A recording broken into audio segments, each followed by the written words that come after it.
Welcome to How to Write Good. I'm your host, Daniel Poppy. You can find out more about me at danielpoppy.com. Poppy is spelled P-O-P-P-I-E. Poppy is spelled P-O-P-P-I-E. danielpoppy.com. Daniel is spelled some way that I can't remember. Who cares? All right. So on my website, you can find a few things, and things get added monthly, but technically weekly. So every week, a new podcast episodes gets added to the site. Every month, a new episode, new chapter, I guess you would call it, of my serialized novel, One Last Toast for Ebenezer Fleet gets added. If you like crime thrillers, if you like revenge stories, because that's what it is, check that out. I'm trying to think of what it'd be similar to. I don't know exactly what it'd be similar to. So check that out. That is a revenge story. If you like revenge stories, you can find that on my website to read it. You can also listen to it on this podcast feed or its own podcast feed. So just type in One Last Toast for Ebenezer Fleet into whatever podcast app you use, and you're good to go. Besides that, you can find my book. So my book is The Ninth Hour. It is how was I describing it earlier? It is a epic fantasy adventure series, and it's The Ninth Hour is the beginning of the series. So you can check that out. It is it's following in the footsteps of things kind of like Lord of the Rings or Dune or the Wheel of Time, different things like that. So check that out if that sounds interesting. You can find that all on my website. Okay, so that is the go-to spot if you have any issues. That is, if you have any issues with finding it, then tell me. If you have any issues with the links or anything like that, tell me. But otherwise, you should be able to just go to my site, danielpoppy.com. And it's just all there. Besides that, a new announcement. If you want How to Write Good swag, if you want for whatever reason, I don't know what's wrong with you, but if you want that, you can get How to Write Good, just a few pieces, just with the logo on my website. There's a few things, if you want a pop socket, if you want a pop socket for your Kindle, because that's what you should get. If you don't have one yet, you should get one for your Kindle. You can get it there. And there's a few things, sweatshirt, t-shirt, etc. Check it out, danielpoppy.com. And you can go to, there's now a store page, something like that, and you can check it out. I hate little, if you've never watched or heard this podcast before, you don't know me, or maybe you don't even know that. Maybe you don't even know me, or maybe you don't even know this information about me. Is what I'm trying to say. Whatever. I hate little stupid putsy work. I do have to do little stupid putsy work pretty often, but I hate it when it's just like this little tiny thing. And I think everybody, to a certain degree, hates doing work they don't know how to do. So a good thing is to learn. So when you're first starting to learn something, it just takes a lot more time to do it. And what I need to do is I need to learn it first, get it, do it a few times. Then I can go and I can do it again and again and again a lot faster. But it's just rough. So website stuff, I just hate website stuff. It's annoying because I really just need to learn how to do it better. And then I won't have an issue. All right, word of the week is jejune. Jejune means naive, simplistic, superficial. If you're talking about writing, it means dry and uninteresting. Jejune. That's a word you're going to use. Use that word in common. So the thing about it is having a big vocabulary can be, if you're going to write, I think it's good to have a big vocabulary, I think it's good to memorize a few words a week, something like that. Learn more words. Every single week on this podcast, we have a new word of the week, and I remember in the moment. Okay, so if you were to ask me, do you remember that word of the week? Or do you remember however many words of the week can you remember? And I'd probably say 0 off the top of my head. But if I was writing, it'd probably come up that I'd use those words, which is interesting. But yeah, in writing, I think you should have a lot of words to use, and you shouldn't necessarily use them, but you should have them in your arsenal. Just in case you want to tap into that. I think it's a good thing to do, to just keep on learning new words. And then if you run into words, so one thing that happens to people is there's certain words they don't know, right? And you run into those words and suddenly you're like, oh, I'm stupid because I don't even know what this person is talking about. But a lot of times, the case isn't that you're stupid. The case is that the person's using words you don't know, or the person's using words in a way you don't know, or a way you haven't used those words before. So you might not be stupid, you might just not know the words. So look up the words, see if you can understand it. There's definitely things beyond the capacity of most people to understand, and I'm lumping myself in those most people. I think that there's probably equations, mathematics, where it just gets too long, where you're trying to hold an idea in your mind, but you just don't have that memory capacity. And some of those are, I don't know, maybe you don't, because I'm not very good at math. I'm not good at math at all. It's an understatement to say I'm not very good at math. I'm not good at math at all. All right, so we're going to jump into our accidental essence, but remember, jejune, that is the word of the week. Our accidental essence, it's a little difficult for me to sum it up in one word. The idea is a bit diffuse. Honestly, what I do sometimes is I look at something, I realize something in my own life, or I realize something about the world, or I think I do at least. And then I'm like, this is something I think people should understand. This is something that maybe somebody else doesn't have in their head, and I just want to put it out there because then maybe somebody will, So I try to, once in a while I take on a topic that may be too big for me, but I try to take on topics that I've kind of come to an understanding of, and this is one that I've come to an understanding of because I've been thinking about it so long and trying to wrap my brain around it. But it's one that I think is good for other people to know, and the topic is doing things alone. The topic is, to a certain degree, being alone, but it goes beyond being alone. So I guess I'll just start where my notes are with this, and we'll see where we get there. I mean, I have the linear thought. I have a hard time with really, really thorough notes. I do better with bullet point notes because otherwise I get locked into my thorough notes, and then I can't actually explore the idea as well as I thought I would be able to. But when you are young, for most people, you might not be in this situation, and there's 7 billion people on Earth, and there's going to be a bit of variance in how those people experience life. But since there's 7 billion people on Earth, there are certainly people who connect to me, who will be benefited by this information. So when you're young, or when you're old, whenever it happens, at some point you catch the bug of writing.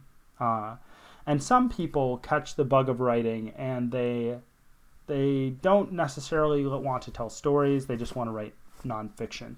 So you catch the bug of writing, it might be because you have stories, it might be because you love words, it might be because of both. I think a lot of people love stories, honestly. I think most people do not love words. I think you can grow to love words, but I think the initial change in somebody's mind is the stories they watch, the stories they read. Especially the stories they read, because otherwise you wouldn't be trying to be a writer if you weren't reading any stories, right? So they fall in love with the words, they fall in love with stories, and they're like, man, I really like this, I want to make these things. There's something in me that's welling up. It kind of is like a geyser in a way, but I think it's more like a spring. Have you ever seen a spring bubble up from the ground? I think it's more like that, that it's not necessarily shooting up. I mean, certain times it can be crazy productive when you're a writer, where you just feel inspired. It's not very often, honestly. Okay, very short side note. If you're someone who is starting out writing, you're probably having a lot of inspiration, and you're writing when you feel very inspired. But I think the older you get, or at least the older I've gotten, the less inspired I felt, but you develop a habit that is not comfortable. It's like getting married. When you're dating, you're all excited, but when you get married, you don't have that same excitement all the time. But you have this understanding that person understands you, and that person's going to stick with you. And there's nothing, and you're in it together. And I think that's the same thing with writing. So you don't have that inspiration. You don't have the same excitement all the time, but you have an understanding that you understand the craft, and you get where you fit. And you can keep on working despite the fact that you don't really want to. And it can be a very good thing. So as a writer, there's a few specific options open to you when as a new writer, right? So you can go into journalism, which is just talking about it's just nonfiction, right? Or it's opinion in a lot of cases. Or you can write a book and you can find a publisher, or you can find a publisher and write a nonfiction book. But right now I'm just splitting up the fiction versus nonfiction, right? There is a difference between fiction and nonfiction. And I've already talked about in my past podcast episodes of what you do to get a publisher. And so I'm not going to really go through what you do to get a publisher right now. But I do want to talk about, I do want to be very honest with writers, specifically fiction writers, about trying to write fiction without a publisher. Okay, another caveat. Writing with a publisher, getting a publisher is difficult. You hear stories about very famous authors getting publishers after sending out like 50 query letters, right? So getting a publisher, you might get one on the first try, right? If you go for low-hanging fruit, you might it might be the case that you get a publisher right away because there isn't as much competition. But with those really high-level publishers, there's more competition. So it's more difficult because publishers aren't necessarily looking for the best writing. They're looking for what's going to sell the best. Now, the writing has to factor into that to a certain degree. So there's a lot of competition, and it is very hard. And I have talked about the fact that you're betting your life if you're going into the arts in past episodes. But if you're going and you are you're deciding to do it differently, because these days you don't have to go through a publisher. Maybe you want to go through a publisher, but maybe you should consider something else. Maybe you should think about your options before jumping in right away. Same thing with college. Because college is such an expensive investment, and one in some cases that does not yield a high ROI, a return on investment, you should consider what you're going to do and how you're going to go about what you're going to do. Look into the fields and different things like that. In the same way, perhaps look into publishing. Learn what the publishing process is. Learn how long it takes. Look into the other options as well. So you know what I've done, but at the same time, I've put together my own book. I've self-published because I want to move away from the typical publishing model. I want most people to move away from the typical publishing model because of the fact that I don't like gatekeepers. I'm just anti-authoritarian, I suppose. But when you move away from the specific publishing model, you learn more about your book. You learn more about how it gets put together, and you can still do traditional publishing if you self-publish. If you're going to do nonfiction writing, you can consider freelancing, right? So if you're someone who's like, I love writing, but I don't want to write books, I don't want to write stories, you can consider freelancing as well. You don't have to. Honestly, here's a quick fact about freelancing that I've learned. And I don't know a lot about freelancing, but I do know some because I did look into it and I found out it's not the best fit for myself. If you have a skill that isn't writing, or if you're in a field that isn't writing, especially economics and finance, you're going to be able to find freelance work better. So freelancing is not based necessarily on your writing skill. It's based on your knowledge of another field in a lot of cases. So if you have another skill, you can get into freelance writing. I would look into it and look at how you do it. But if you have another skill, you can get into freelance writing. So if you are someone who decides to go into self-publishing, or if you're someone who wants to write nonfiction, you want to write journalism, you want to be a journalist and you want to go into freelance journalism, or if you're someone who is a musician who wants to publish your own music, or if you're someone who wants to make your own movies, or any type of art, you want to just paint and you want to go out there and you want to sell your stuff. First of all, it's going to be hard. It's definitely going to be hard, and I think I've expressed that in the past. It's going to be a very scary thing for a lot of people, right?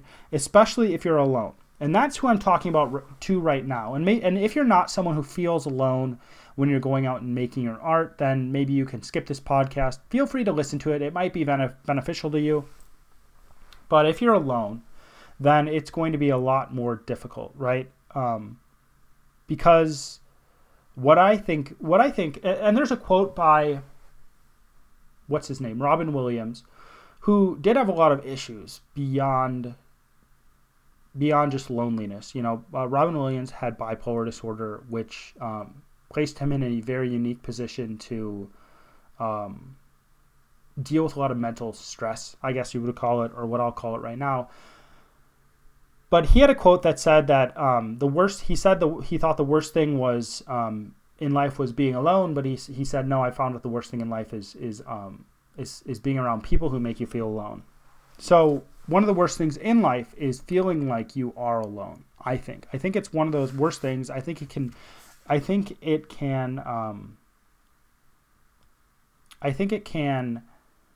What am I trying to say here? It adds a lot of stress to your life. But if you're actually like, some people have a very good support structure, and some people have parents who do an awesome job raising them, and they're really connected to their parents, and they feel very prepared to go into the world. And there's other people who don't. And if you're in a position where you don't, you just feel like, I've been on my own and I really don't have a fallback. And that's what I'm talking about. I don't have a fallback. I don't know what I would do if I failed. That's really tough. And I understand that that's really tough. I understand that that's a very difficult thing. And I think it's the case that there are a lot of people going into the arts who are in that position, especially certain arts, because certain arts, I think, lend themselves to issues earlier in life that you take and you turn into something artistic. There's a word that Freud uses, I can't remember what it is, sublimate. You sublimate, which is, I believe, in physics. Is it physics technically? In some science, sublimation is something going from a solid to a gas. But Freud, when he talks about sublimation, he says that you're taking something bad in your life, or you're taking some desire, you're taking something. In some cases, it's not always negative. He often talked about it in relation to sex or sexual desires. You're taking that sexual desire and you're using it to be super productive. And you can take other things in your life, and I think you can take stress, you can take personal issues, you can take being alone, you can take loneliness, and you can sublimate. You can go through that process in a way, and you can create something beautiful out of that. Does that make sense? You're taking something negative, you're making it into, you're using it to make something beautiful and to, in essence, understand yourself. One really quick, I wonder if I have enough notes. One really quick thing I noticed is that people who feel alone, at least I think people who feel alone, start to make conspiracies up about life. Make conspiracies up. I think that if you're talking to someone who suddenly starts bringing up something like that is very conspiratorial without any evidence, I think that it's probably the case that person doesn't feel like they are connected to a community, honestly, if they're bringing up something. And I think it's easy to do that. I think it's easy when you're all alone to be like, well, I see all this stuff happening around me. I see people who are successful. And when you see people who are successful, when you see people who aren't in the same position as yourself, when you see people who are in a better position than yourself, you want to figure out why that is the case. I think it's a natural human tendency to say, why am I not doing well? Why do I have a crappy life? Why do I deal with this loneliness? And in a lot of cases, people don't run to conspiracies. I think in most cases, people don't. But I think in some cases, with people with overactive imaginations, they do run to conspiracies. And I'm okay. And I'm okay personally with entertaining a conspiracy as long as there's evidence to be like, hey, this is why I think this is the case. This is why I think that lizards control the government. Now, if you have evidence of the lizards controlling the government, legit evidence. Sometimes you run into people who are like, this is what I believe, and yada, yada, yada. And they give you evidence that isn't It's like, yeah, but that's not really evidence. That's really weak evidence if that's your evidence. And if you're basing everything off of that, that's not very good. But I think people tend to believe more in conspiracies when they don't feel connected to other people, when they do feel alone, when they do feel like they are powerless. Because in the end, if you're absolutely alone, if you're not connected to anyone, you have very little power, because you don't even have power to influence somebody else, not even one other person. So they start to believe in cabals and different things like that. And because they think people with power do hidden things to bring about a specific result. People with power, people with good lives, do hidden things to keep themselves in power and have good lives. And I'm certain it's the case that people in power do things to try to maintain power, because it's human nature to want to maintain power, right? And then these people who are lonely or have this mental stress or feel powerless say, oh, we can't be successful because others are keeping us down. Corporations, government, the Germans thought the Jews were keeping them down, etc. And when you're alone, when you're dealing with a lot, I think it's specifically when you're alone, right? When you're alone, when you're dealing with a lot of stress, when you don't have someone to fall back on, you think, there's an emotional understanding within people, within us, that we're not in the club, right? We're not in the club, and because we're not in the club, we resent those people who are in the club. Because one thing that is true is that if you are someone who is upper class, like legitimately upper class, you're an elite in society, people who are elites in society function differently than people who are not, right? People who are of the upper class do things differently than people who are of the middle class and of the lower class. First, one of the biggest things they do is nepotism is a bad word in our society, but there's a lot of nepotism going on. And by nepotism, I mean that they are tapping into their network to allow themselves to succeed. And you do not see that in the same way on any other social level. If you are of the lower class, or if you are of the middle class, you can definitely start to try to get people to think more in a community-like structure, because that's essentially what's going on in the upper class. But in the upper class has this idea of social capital. And what social capital is that they have relationships with other people, and they reach out to other people, and they ask other people for favors to help them. Hey, I need this job. Can you reach out to this person? Can you call this person behind the scenes? Can you help me get this job? Because of the fact that you put in time and effort to actually get to know that person in some capacity.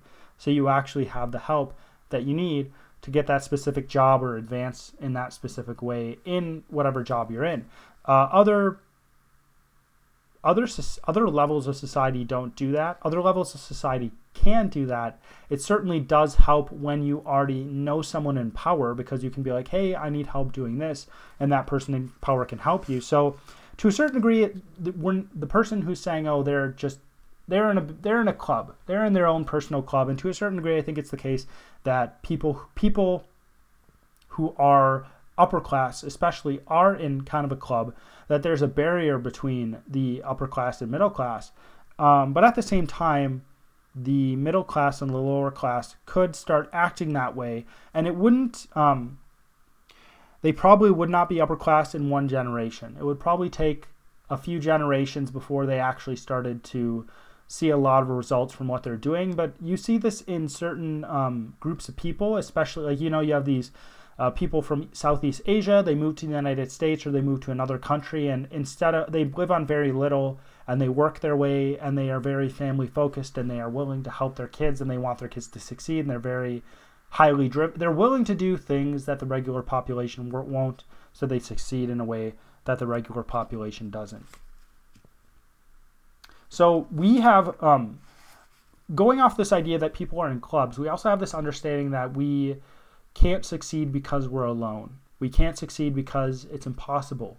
Because we see, oh yeah, that person's in a club, they're getting help from all these other people. Or if you're someone who didn't have a good childhood, you're saying to yourself, like, those people, their parents are super helpful. Their parents were supportive their entire childhood. They helped them figure out exactly what to do and help them be successful.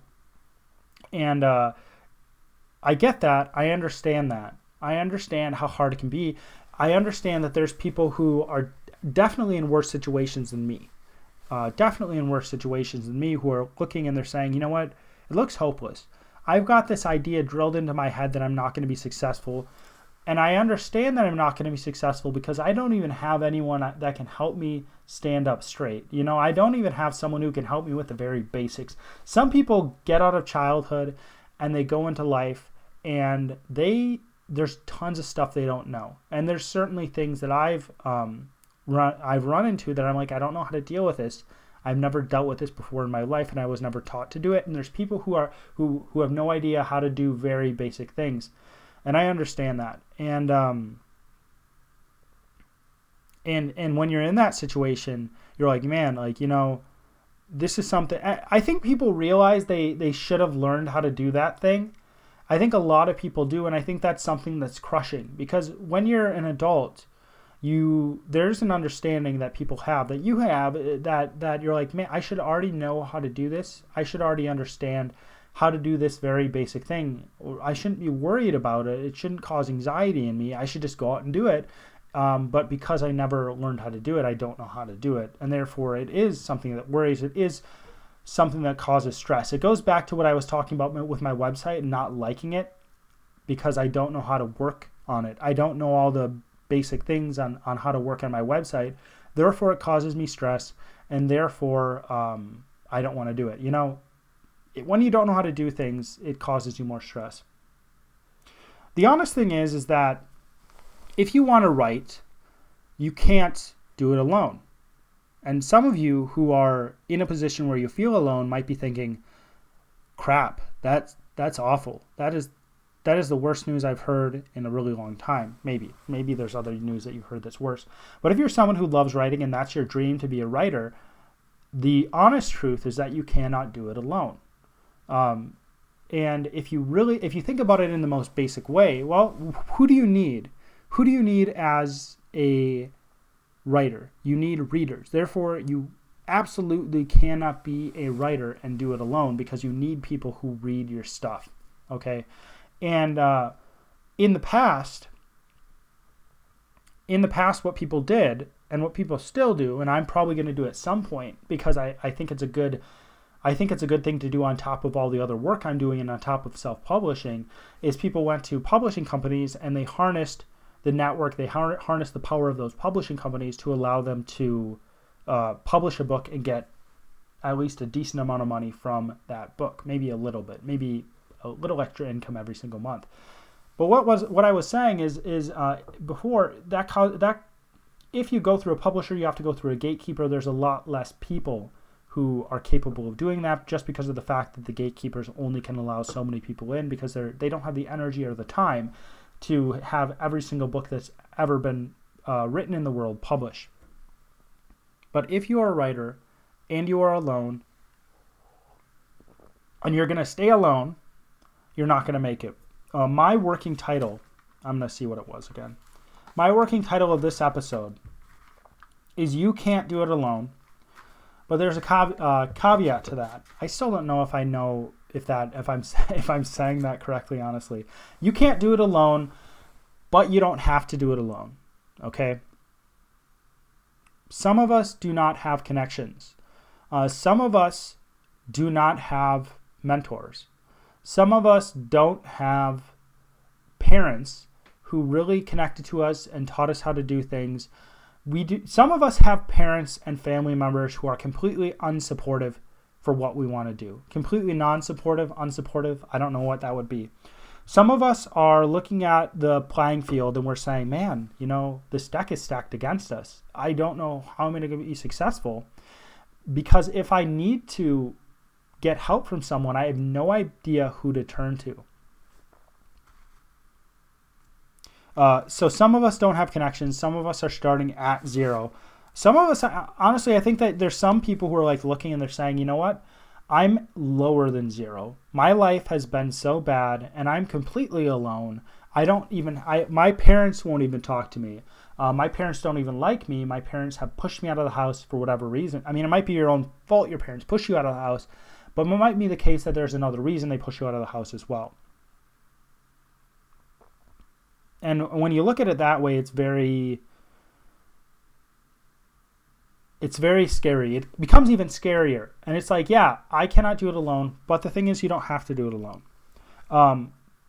Here are a few things. Here are a few things for people who are starting at zero or starting at less than zero. Because people who aren't, honestly, if you have supportive parents who would understand you going out on your own and trying to be a writer, if you have supportive parents who, if you have people first of all, if you have an older writer who is mentoring you, if you have other people around you who are friends who are really supportive, extended family, people in church, people wherever you hang out, right? Wherever you find your community, if you have people who support you, at the very least you should be, and you want to be a writer at the very least, I think you should go after it.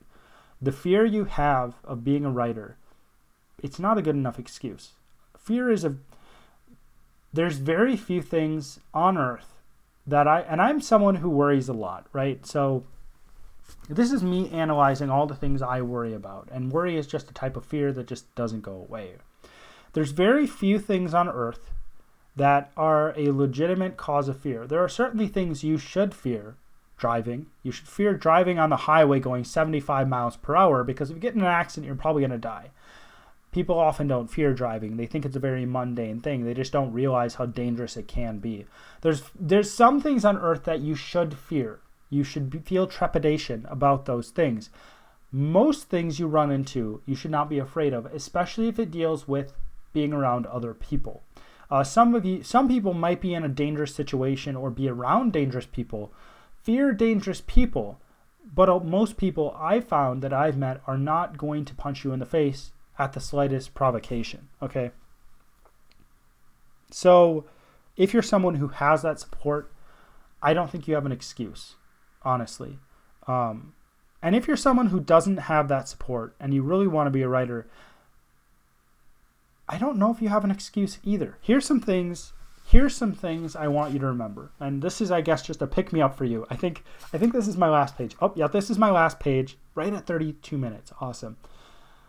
First of all, we are all more capable than what we or others think. We're all more capable of doing things than what we or others think. All right?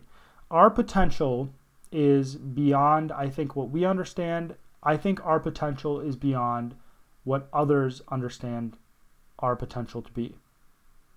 It's above what we think it is. We haven't reached our maximum potential. Just because you're at zero does not mean you have to stay there. You can make connections, and that's what I think you should start doing. If you're at zero, figure out why. Is it your fault? Are you an awful person? If you are an awful person, take small steps to be a better person.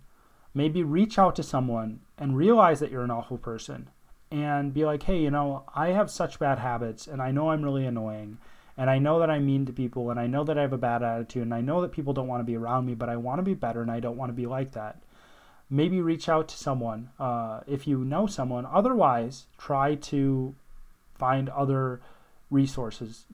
Tap the internet. Be like, hey, how can I be a better person? How can I be a person who people want to be around? So if you're at zero, it doesn't mean you have to stay there. You can make connections. If you're at zero or if you're in the negatives, you need to have patience. Honestly, some people are luckier than others. Some people just start out life better than others. Some people have connections from birth, and that's just how it is. The majority of people don't. I think the majority of people are probably in your situation where they're stressed out and they feel alone and they're trying to figure stuff out, and they just want a solution to their problems, and life is difficult. But if you're someone who is at zero, or if you're someone who just, it's tough right now, have patience. Focus on your own life. Do what you can do, right?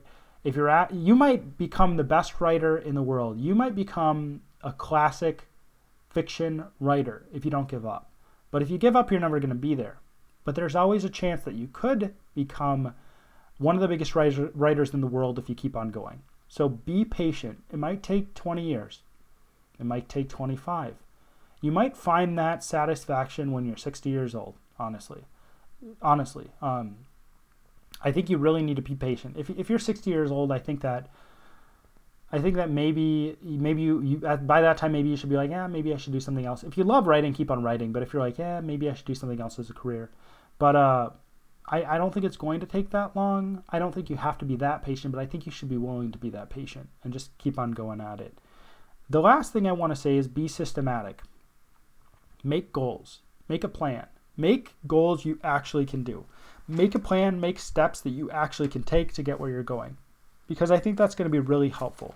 Because if you're starting at zero, if you're starting in a place where it's just super difficult, if you don't make a plan, if you don't make goals, if you don't make specific steps that aren't huge steps, one step you could do if you want to be a writer and you want to go the traditional publishing route, one step you could do is just write 1 page a day. 1 page a day. Or even write 15 minutes a day. It's better than nothing. 5 minutes a day, 5 lines a day is better than nothing. Honestly, just moving forward is better than standing still. So a few last things, then I'm going to be done. You can't do it alone. You may be alone, but you don't have to stay alone. And then you can do it.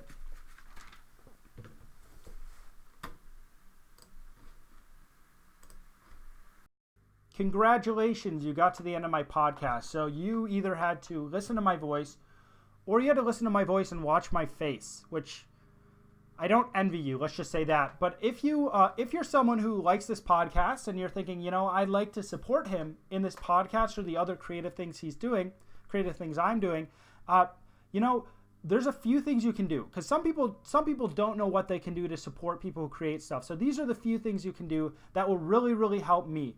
First of all, check out my website. Check out the other things I'm doing. Second, comment on things, share them, like them, subscribe. Subscribe if you haven't already. And the third thing you can do is give reviews on different places, all right? So the biggest thing for this podcast is going on to iTunes, giving it an honest review, telling people why you like it, telling people why you hate my voice, why you hate my face, but telling people why they should really check it out, despite the fact that I have so many failings in terms of looks and voice. Other than that, if you want to check out my books, grab a copy of the book and listen to the serialized novel. Give digital copies away. That's a really big thing too. I always want to give you something that is valuable to you. I always want to give someone listening to this podcast something that's going to stick with them, or a book that they can actually own. And you can own that book for very, very cheap. So go check that out on Amazon. The different things I said: subscribe, upvote, comment, share, and definitely give it a review on iTunes. All right, as always, my name is Daniel Poppy, and this is How to Write Good.